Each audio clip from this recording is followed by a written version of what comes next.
നമസ്കാരം. പാട്ടുസഞ്ചാരത്തിൻ്റെ പുതിയൊരു അധ്യായത്തിലേക്ക് ഏവർക്കും ഹൃദ്യമായ സ്വാഗതം. ആന വരുമ്പോൾ നമ്മളെ സംബന്ധിച്ചിടത്തോളം ഭയമാണ് ഉളവാകുക. പക്ഷേ പ്രണയാതുരയായ നായികയെ സംബന്ധിച്ചിടത്തോളം അവിടെ പെടപെടപ്പിന് അനുരാഗത്തിൻ്റെ പെടപെടപ്പാണ്. പാവാടപ്രായത്തിൽ നിന്നെ ഞാൻ കണ്ടപ്പോൾ താമരമുട്ടായിരുന്നു നീ. സർ, മലയാള ഗാനശാഖ നമ്മൾ പരിശോധിക്കുമ്പോൾ ഒരുപാട് ഹിറ്റ് ഗാനങ്ങൾ നമുക്ക് സമ്മാനിച്ച കവിയാണ് യൂസഫ് അലി കേച്ചേരി.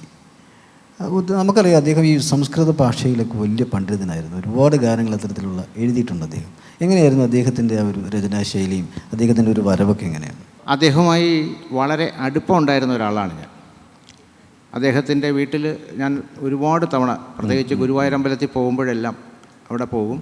അദ്ദേഹം തിരുവനന്തപുരത്ത്, അദ്ദേഹത്തിൻ്റെ ഉമ്മ മരിച്ചതിന് ശേഷം അദ്ദേഹം തിരുവനന്തപുരത്ത് വന്നാൽ എൻ്റെ അമ്മയെ വന്ന് കാലിത്തൊട്ട് നമസ്കരിച്ചിട്ടേ അദ്ദേഹം എങ്ങോട്ടെങ്കിലും പോകുള്ളൂ. അതൊരു നിഷ്ഠയായിരുന്നു അദ്ദേഹത്തെ. ഇതുപോലെ അദ്ദേഹത്തിൻ്റെ വീട്ടിൽ പോകാൻ എനിക്കൊരു അവസരമുണ്ടായി ഒരിക്കൽ. ഞാൻ റേഡിയോയിൽ വർക്ക് ചെയ്യുന്ന സമയത്ത് വലിയൊരു അനുഭവമായിരുന്നു. അതെ, അദ്ദേഹം വളരെ നല്ല ആതിഥേയനാണ്. അതെ അതെ അതെ കാരണം ആരെയും ഹൃദ്യമായി സ്വീകരിക്കും. കുറേ നേരം അദ്ദേഹം ശരിക്കും പറഞ്ഞാൽ തൃശ്ശൂർ ബാറിലെ അഭിഭാഷകനായിരുന്നു. രാമുകരിയായിട്ടുമായിട്ട് അടുപ്പമുണ്ടായിരുന്നു. അങ്ങനെ മൂടുപടം, രാമുകരിയായിട്ട് മൂടുപടം എടുക്കുമ്പോൾ അതിലൊരു മാപ്പിളപ്പാട്ട് വേണമെന്ന് കരുതി അത് യൂസഫ് അലിയെ കൊണ്ട് എഴുതിക്കാം. അപ്പോൾ അത് യൂസഫ് അലിക്ക് സാധിക്കും. അപ്പോൾ അദ്ദേഹം അന്ന് ഒഴിഞ്ഞു മാറി. അത് മധുറൂമി ആഴ്ചപ്പതിപ്പിൽ കവിതകളൊക്കെ എഴുതും. അത് കണ്ടിട്ടാണ് രാമുകരിയായിട്ട് ഇദ്ദേഹത്തെ പാട്ട് എഴുതാനായിട്ട്. അതിലെ ബാക്കി പാട്ടുകളൊക്കെ ഭാസ്കരൻ മാഷ എഴുതിക്കുന്നത്, ബാബുരാജ് സംഗീതം. പക്ഷേ മൈലാഞ്ചിത്തോപ്പിൽ മയങ്ങി നിൽക്കുന്ന മൊഞ്ചത്തി എന്ന് പറയുന്ന ഒരു പാട്ട് സിനിമയിൽ അത്ര പ്രധാനമായ ഇതില്ല. ഒരു വള്ളം തുഴയുമ്പോൾ വഞ്ചി തുഴഞ്ഞു പോകുന്ന ഒരു വഞ്ചിക്കാരൻ പാടുന്നതായിട്ട് ചിത്രീകരിച്ച പാട്ടാണ്. പക്ഷേ ആ പാട്ട് യൂസഫ് അലിയുടെ തലവര മാറ്റി എഴുതി എന്നുള്ളതാണ് വാസ്തവം. അത് ബാബുരാജിൻ്റെ സംഗീതത്തിൽ ആണ് നമ്മൾ കേൾക്കുന്നത്. പിന്നീട് ഒരുപാട് പാട്ടുകൾ, നേരത്തെ പറഞ്ഞ പോലെ സംസ്കൃതം അദ്ദേഹം ചിട്ടയായി പഠിച്ചിട്ടുള്ള ആളാണ്. കെ പി നാരായണ പിഷാരടി എന്ന് പറയുന്ന കേരളം കണ്ട ഏറ്റവും സംസ്കൃത പണ്ഡിതന്മാരിൽ ഒരാളായ കെ പി നാരായണ പിഷാരടിയുടെ അടുക്കൽ നിന്നാണ് അദ്ദേഹം സംസ്കൃതം പഠിച്ചത്. അതുകൊണ്ടാണ് സംസ്കൃതത്തിൽ തന്നെ ഒരുപാട് പാട്ടുകൾ എഴുതാൻ സാധിച്ചതും. സംസ്കൃത ഗാനത്തിനാണ്, മഴയിലെ സംസ്കൃത ഗാനത്തിനാണ് അദ്ദേഹത്തിന് ദേശീയ പുരസ്കാരം, മികച്ച ഗാനരചയിതാവിനുള്ള ദേശീയ പുരസ്കാരം ലഭിക്കും. സർഗത്തിലെ ഗാനങ്ങൾ സർഗത്തിലുണ്ട്, ഒരുപാട് സിനിമകളിലുണ്ട്. 5 സ്റ്റാർ ഹോസ്പിറ്റൽ, ഇതിലെല്ലാം സംസ്കൃത ഗാനങ്ങൾ എഴുതിയിട്ടുണ്ട്. കല്യാണപ്പന്തലിലാണ് അദ്ദേഹം ആദ്യമായിട്ട് സംസ്കൃത ഗാനം എഴുതുന്നത്. സിന്ദൂരച്ചെപ്പ് എന്ന് പറയുന്ന സിനിമ നമ്മുടെ മധുസാർ എടുത്ത പടമാണ്. മധുസാറ് തന്നെ സംവിധാനവും മധുസാറ് തന്നെ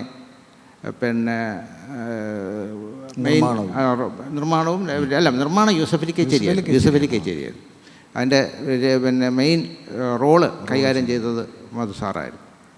അപ്പോൾ അതിലെ പാട്ടുകളും സ്വാഭാവികമായിട്ട് അദ്ദേഹം തന്നെ നിർമ്മാതാവുമ്പോൾ അതിലെ പാട്ടുകളും അദ്ദേഹം തന്നെ എഴുതുകയാണ്. ദേവരാജൻ മാഷ് സംഗീതം നൽകി.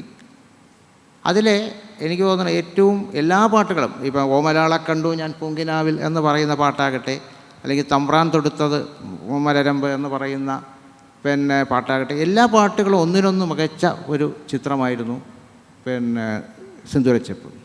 സാർ, ഇപ്പോൾ സാറ് സൂചിപ്പിച്ച മാധുര്യമ്മ പാടിയ തമ്പ്രാൻ തൊടുത്തത് മലരമ്പ്, ആ പാട്ടൊന്ന് കേട്ടതിന് ശേഷം മറ്റു വിശേഷങ്ങൾ തീർച്ചയായിട്ടും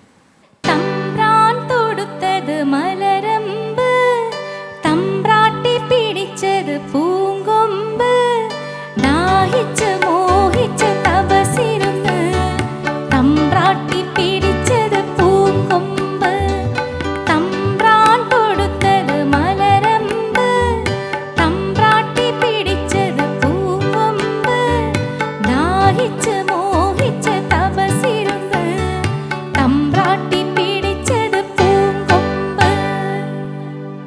ആനയുടെയും ആനപ്പാപ്പാൻ്റെയും കഥ പറഞ്ഞ ചിത്രമാണ് സിന്ദൂരച്ചെപ്പ്. സ്വാഭാവികമായും ആനപ്പാപ്പാനെ പ്രണയിക്കുന്ന നായികയുടെ വീക്ഷണകോണിലൂടെ ഉരുത്തിരിഞ്ഞ് വന്ന പാട്ടാണ് തമ്പ്രാൻ തൊടുത്തത്. ചങ്ങലക്കിലുക്കം കേൾക്കുമ്പോൾ ചങ്കിനകത്തൊരു പെടപെടപ്പ് എന്ന് അതിൽ വരികളുണ്ട്. അപ്പോൾ ആന വരുമ്പോൾ നമ്മളെ സംബന്ധിച്ചിടത്തോളം ഭയമാണ് ഉളവാകുക. പക്ഷേ പ്രണയാതുരയായ നായികയെ സംബന്ധിച്ചിടത്തോളം അവിടെ പെടപെടപ്പിന് അനുരാഗത്തിൻ്റെ പെടപെടപ്പാണ്. മനക്കലെ പാപ്പാനെ കാണുമ്പോൾ മനസ്സിൽ പെണ്ണിൻ്റെ കവിളിൽ തുടുതുടുപ്പ് എന്നും യൂസഫ് അലി കേച്ചേരി എഴുതി. എന്നുവെച്ചാൽ നാടൻ പ്രയോഗങ്ങൾ കൊണ്ട് വാർത്തെടുത്ത ഈ പാട്ട് അതിൻ്റേതായ സവിശേഷതയോടുകൂടി തന്നെയാണ് ദേവരാജൻ മാഷ് ചിട്ടപ്പെടുത്തിയതും. അന്ന് ഈ പാടിത്തുടങ്ങി കുറച്ചു കാലം ആയേ ഉള്ളൂ. അത് മാധുരിയെ കൊണ്ട് പാടിച്ചപ്പോൾ ജയഭാരതിയാണ് ചിത്രത്തിൽ അഭിനയിക്കുന്നത്. ജയഭാരതിക്ക് ഏറ്റവും യോജിച്ച ഒരു ശബ്ദം എന്ന് നമുക്ക് അന്ന് വിധി എഴുതാൻ തോന്നിയ ഒരു പാട്ട് കൂടിയാണത്. യൂസഫ് അലി കച്ചേരി സാറിൻ്റെ വേറൊരു അതിമനോഹരമായ ഒരു ഗാനമുണ്ട്, സുറുമ എഴുതിയ മിഴികളിൽ. അപ്പോൾ ഖദീജ എന്ന സിനിമയിലെ പാട്ടാണ്. അതെ, പഹാഡി രാഗത്തിലാണ് ചെയ്തിരിക്കുന്നത്. അപ്പോൾ അതിനെക്കുറിച്ച് സാറിന് എന്തെങ്കിലും ഓർമ്മകൾ? ആ പാട്ട് മലയാളത്തിലെ ഏറ്റവും മികച്ച അല്ലെങ്കിൽ ഏറ്റവും സൂപ്പർ ഹിറ്റ് പാട്ടുകളുടെ നമ്മുടെ ഒരു പട്ടിക തയ്യാറാക്കിയാൽ അതിൽ പെടുന്ന ഒരു പാട്ടാണത്.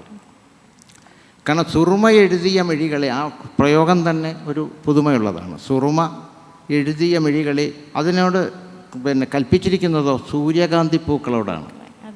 സുറുമ എഴുതിയ മിഴികളെ പ്രണയമധുര തേൻ പുരട്ടും സൂര്യകാന്തി തേൻ തുളുമ്പും സൂര്യകാന്തി പൂക്കളെ എന്നാണ്.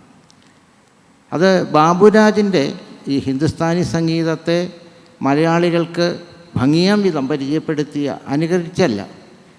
ഈ ബാബുരാജിൻ്റെ കഥ പറയണമെങ്കിൽ അദ്ദേഹം ബോംബെ തെരുവേദികളിൽ തുണി വിരിച്ചിരുന്ന് പാടിയിട്ടുണ്ട്, ഹാർമോണിയം വായിച്ച് പാടിയിട്ടുണ്ട്. അവിടുത്തെ ബോംബെയിലെ പൈപ്പ് വെള്ളത്തിൻ്റെ രുചി ഏറ്റവും കൂടുതൽ അറിഞ്ഞത് ഒരുപക്ഷേ ബാബുരാജാണെന്ന് അദ്ദേഹം തന്നെ പറഞ്ഞിട്ടുണ്ട്. ആരോ ഒരാൾ ഒരു വാങ്ങിച്ചു കൊടുത്ത ഒരു ഹാർമോണിയമാണ് അദ്ദേഹത്തിന് സ്വന്തമായിട്ട് കിട്ടിയത്. ആ ഹാർമോണിയമായിരുന്നു അദ്ദേഹത്തിൻ്റെ ജീവൻ. ഈ കോഴിക്കോട് കല്യാണ വീടുകളിൽ ധാരാളം അദ്ദേഹം ഈ മുസ്ലിം കല്യാണ വീടുകളിൽ ദിവസവും സന്ധ്യയാകുമ്പോൾ കല്യാണ വീടുകളിൽ പാട്ടുണ്ട്. അങ്ങനെ പാടിയാണ് അദ്ദേഹം വരുന്നത്. അദ്ദേഹത്തിൻ്റെ അച്ഛനെ കൽക്കട്ടക്കാരനായ അച്ഛനെ തേടിയാണ് അദ്ദേഹം ആദ്യം കൽക്കത്തയിലും ഇന്നത്തെ കൊൽക്കത്ത പിന്നെ ഇന്നത്തെ മുംബൈയിലും പോകുന്നത്. പക്ഷേ അവിടെ ഏതോ ഹിന്ദുസ്ഥാനി സംഗീതജ്ഞൻ്റെ കൂടെ കുറച്ചു കാലം കഴിയുകയും അങ്ങനെ ഹിന്ദുസ്ഥാനി സംഗീതം പഠിക്കുകയും അങ്ങനെയാണ് മുഹമ്മദ് സബീർ ബാബു എന്ന ബാബുരാജ്, MS ബാബുരാജ് പിന്നീട് കേരളത്തിൽ വരികയും അദ്ദേഹം ഈ സംഗീത സംവിധാന രംഗത്തേക്ക് കടന്നു വരികയൊക്കെ ചെയ്യുന്നു. അതിനൊക്കെ ഭാസ്കരൻ മാഷൊക്കെ നിമിത്തമായി എന്നുള്ളതാണ് വാസ്തവം. കാരണം അന്ന് കോഴിക്കോട് ആകാശവാണിയിൽ തിക്കോടിയൻ, P. ഭാസ്കരൻ, ഈ പറഞ്ഞ MS ബാബുരാജ്, ഇങ്ങനെ K. രാഘവൻ ഇവരൊക്കെ ഉണ്ടായിരുന്നു. അപ്പോൾ ബാബുരാജ് കോഴിക്കോടുകാരനായതുകൊണ്ട് അവിടെ എപ്പോഴും ലളിതഗാനങ്ങളൊക്കെ ചെയ്യാൻ വരും. അങ്ങനെയാണ് പിന്നീട് ഇവർ സിനിമയിലേക്ക് അദ്ദേഹം വരികയാണ്. അദ്ദേഹം ചെയ്ത ഏറ്റവും മികച്ച പാട്ടുകളിൽ ഒന്നാണ് ഇപ്പം പറഞ്ഞ സുറുമ എഴുതിയ മിഴികൾ. അതിൽ ജാലകത്തിരശീല നീക്കി ജാലമെറിയുക എന്തിനോ, ജാലകത്തിരശീല, ജാലകത്തിൻ്റെ ഇരിക്കുന്ന കർട്ടൻ നീക്കിയിട്ട് ഈ നായിക ഈ ഖദീജ, സുറുമ എഴുതിയ മിഴികളോടുകൂടിയ ഖദീജ ജാലമറിയുന്നതെന്തിനോ, തേൻപുരട്ടിയ മുള്ളുകൾ കരളിലെറിയുവതെന്തിനോ എന്നൊക്കെ യൂസഫ് അലി ചോദിച്ചിട്ടുണ്ട്. നമുക്ക് ശരിക്കും പറഞ്ഞാൽ നമ്മുടെ മനസ്സിലേക്ക് പെട്ടെന്ന് കടന്നു ചെന്ന് നമ്മുടെ മനസ്സിൽ പതിയുന്ന വാക്കുകളാണ് അത്. അതിന് പിന്നിൽ അദ്ദേഹത്തിൻ്റെ ഭാര്യയുടെ തന്നെയായിരുന്നു ആ മിഴികൾ എന്നുള്ള ഒരു പറച്ചിലുണ്ട്, ശരിയാണോ? അദ്ദേഹത്തിൻ്റെ ഭാര്യയുടെ പേരും ഖദീജ എന്നാണ്. ഞാൻ അദ്ദേഹത്തിൻ്റെ ഭാര്യയെ കാരണം ഇപ്പോഴും മക്കളും, അദ്ദേഹത്തിൻ്റെ മകൻ സൂരജ്, പെൺമക്കളാണ് അദ്ദേഹത്തിന് കൂടുതൽ. ഒരു മകനേ ഉള്ളൂ, ഏറ്റവും അവസാനത്തെ ആളാണ് മകൻ. ആ മകനൊക്കെ ഇപ്പോഴും എന്നോട് ബന്ധമുള്ള ആളാണ്. അതുകൊണ്ട് ഖദീജ ഒരുപക്ഷെ അങ്ങനെ ആവാം. അദ്ദേഹത്തിൻ്റെ ഭാര്യയുടെ പേര് ഖദീജ എന്നാണ്. അല്ല, ഒരു ശരിയാവാൻ സാധ്യതയുണ്ട്. അക്കാലത്ത് ഈ ഫാസ്റ്റ് നമ്പർ എന്ന് പറയുന്ന ആ ഒരു പ്രത്യേക രീതിയിൽ അല്ലെങ്കിൽ കുറച്ച് സ്പീഡിൽ പാടുന്ന പാട്ടുകൾ വളരെ ശ്രദ്ധേയമായിരുന്നു. പാവാടപ്രായത്തിൽ നിന്നെ ഞാൻ കണ്ടപ്പോൾ. ഈ പാട്ടും നേരത്തെ പറഞ്ഞതുപോലെ യൂസഫ് അലി കേച്ചേരി, MS ബാബുരാജൻ കൂട്ടുകെട്ടിൻ്റെ പാട്ടാണ്. യേശുദാസ് പാടിയതാണ്. കാർത്തിക എന്ന സിനിമയിലാണ്. പാവാടപ്രായത്തിൽ നിന്നെ ഞാൻ കണ്ടപ്പോൾ താമരമൊട്ടായിരുന്നു നീ, ഒരു താമരമൊട്ടായിരുന്നു നീ.